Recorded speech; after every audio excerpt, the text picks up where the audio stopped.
मुफस्सिर कुरान अल्लामा कारी मोहम्मद तैयब नक्शबंदी के बयानात सुनने के लिए हमारा यूट्यूब चैनल अल्लामा तैयब नक्शबंदी जरूर सब्सक्राइब करें और बर वक्त वीडियो अपडेट के लिए बेल आइकॉन प्रेस करें। दोस्तों, हजूर सल्लल्लाहु अलैहि वसल्लम बहसीयत शौहर के कैसे हैं, मैं ये अर्ज कर रहा हूँ। आप जानते हैं कि हजरत खदीजतुल कुबरा रजी अल्लाह ताला अन्हा सबसे तवील उम्र उन्होंने हजूर के साथ गुजारी। जब सरकार की उम्र 25 बरस थी, ऐलान नबूवत से 15 साल पहले, कुरान के नज़ूल से 15 साल पहले आका का उनके साथ निकाह हुआ था।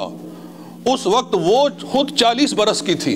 रसूलुल्लाह सल्लल्लाहु अलैहि वसल्लम 25 बरस के थे, वो आपसे 15 बरस बड़ी थी और हजूर सल्लल्लाहु अलैहि वसल्लम ने ज़िंदगी उनके साथ गुजारी। ज़िंदगी का बड़ा तवील हिस्सा यानी कि निकाह के बाद 10 साल वो हजूर के साथ रही ना, 10 ऐलान नबूवत के बाद 10 साल रही।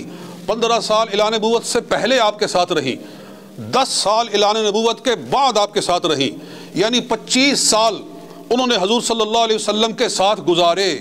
और मैंने हजूर की सीरत को जितना पढ़ा है इतना लोग कम पढ़ते हैं।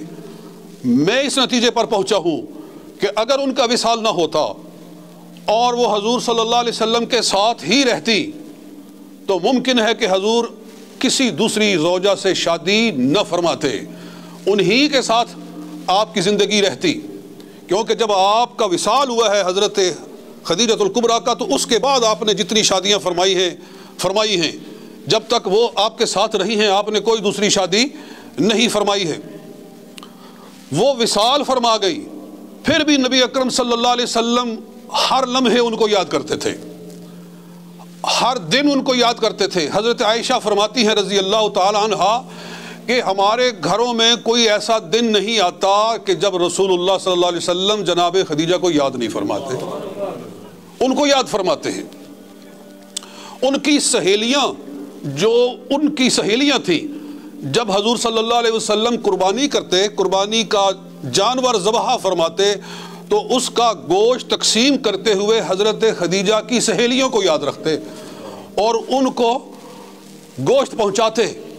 यानी इस वजह से ताकि खदीजतुल कुबरा से मोहब्बत का इजहार हो। और इसमें यह भी नुक्ता है कि जो फौत हो जाते हैं उनको खबर होती है कि जिंदे हमारे लिए क्या कर रहे हैं। इन्नमा तुअरज़ु अमवालिकुम अला अमवातिकुम, ये हदीस है। रसूलुल्लाह सल्लल्लाहु अलैहि वसल्लम ने फरमाया तुम्हारे आमाल तुम्हारे मुर्दों पर पेश किए जाते हैं, तुम्हारे फौत शुदगान पर पेश किए जाते हैं। अगर तुम अच्छे आमाल करो तो वो उससे खुश होते हैं। औलाद अगर बाप के मरने के बाद अच्छे काम करे तो बाप की रूह खुश होती है, और अगर बुरे काम करे तो बाप की रूह अफसुर्दा होती है। आपने फरमाया वो तुम्हारे अच्छे कामों से खुश होते हैं, तुम्हारे बुरे कामों से परेशान होते हैं। तो हजूर सल्लल्लाहु अलैहि वसल्लम जनाबे खदीजतुल कुबरा की सहेलियों को तोहफे और तोहफ़े भेजकर असल में जनाबे खदीजतुल कुबरा की जन्नत में रूह को खुश फरमाते थे। तो मोहब्बत की इंतहा नहीं है कि फौत हो गई बीवी, मगर जिंदगी भर उनको याद रखा है, उनसे मोहब्बत का इजहार करते रहे हैं। एक मरतबा हज़रत आयशा सिद्दीक़ा रज़ी अल्लाह अन्हा की ज़बान से बात निकल ही गई। ये लिखा हुआ है उसदुल ग़ाबा में कि आप उस बुढ़िया को याद करते रहते हैं, आप उस बूढ़ी औरत को याद करते रहते हैं। अल्लाह ने आपको उनसे अच्छी बीवियाँ अता कर दी हैं, उनसे अच्छी बीवियाँ अता कर दी हैं, आप फिर भी उस बुढ़िया को याद करते हैं। तो रसूलुल्लाह सल्लल्लाहु अलैहि वसल्लम जलाल में आ गए, सरकार को गुस्सा आ गया और आपने इरशाद फरमाया आयशा चुप हो जा, महलन या आयशा, आयशा खामोश हो जा। अल्लाह की कसम है कि मुझे अल्लाह ताला ने खदीजा से बेहतर कोई बीवी नहीं अता फरमाई है। तो इसलिए कि हज़रत खदीजतुल कुबरा रसूल पाक सल्लल्लाहु अलैहि वसल्लम की मुनिसा थी, हजूर सल्लल्लाहु अलैहि वसल्लम पर जान कुर्बान करती थी, बूढ़ी थी। इसके बावजूद हजूर सल्लल्लाहु अलैहि वसल्लम जब गारे हिरा में जाकर इबादत फरमाते थे, गारे हिरा में ऐलान नबूवत से पहले जब नबूवत के ऐलान का ज़माना करीब आया, नुज़ूल कुरान का ज़माना करीब आया, تو اللہ نے سرکار کی توجہ دنیا سے ہٹا کر آخرت کی طرف اور اپنی طرف مبذول کر لی، اور حضور خلوت گزینی پسند فرمانے لگے اور غاروں میں چھپ کر عبادت فرمانے لگے۔ تو آپ غار حرا میں جا کر بیٹھ جاتے تھے 3 دن 4 دن اور سم ٹائمز پورا ہفتہ حضور صلی اللہ علیہ وسلم نے غار حرا میں گزارا۔ بلکہ یہ بھی روایت ہے کہ اعلان نبوت سے پہلے ایک مرتبہ آپ نے پورا رمضان غار حرا میں گزارا، پورا مہینہ گزارا۔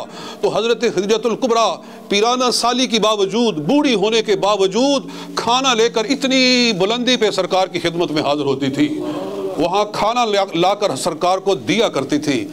ایک مرتبہ ہم چڑھیں تو ہمارے اعضاء ٹوٹ جاتے ہیں، بڑے جوان بھی جو ہیں وہاں جا کر تھک ہار جاتے ہیں، مگر وہ بڑھیا سرکار دو عالم صلی اللہ علیہ وسلم کے لیے روزانہ کھانا لے کر جا رہی ہے جی۔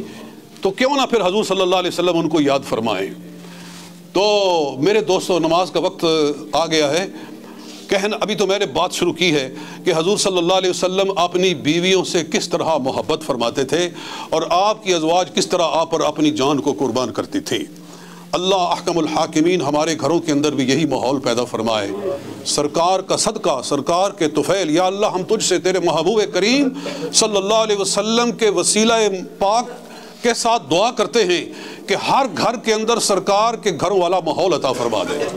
جہاں بھی میاں بیوی کے درمیان میں اختلاف ہے، جہاں بھی تنازع ہے، اس کو اللہ اپنی رحمت سے دور فرما دے، اور اللہ ہر شخص کے، ہر مرد کے دل میں اور ہر عورت کے دل میں، ہر شوہر اور ہر بیوی کے دل میں معرفت کا نور داخل فرما دے، قرآن کا نور داخل فرما دے، سرکار کی الفت اور محبت کا اور آپ کی سیرت کا نور داخل فرما دے، اور اللہ ہر گھر کو جنت نظیر بنا دے، ہر گھر کے اندر رحمتوں کے دریا بہنے شروع ہو جائیں۔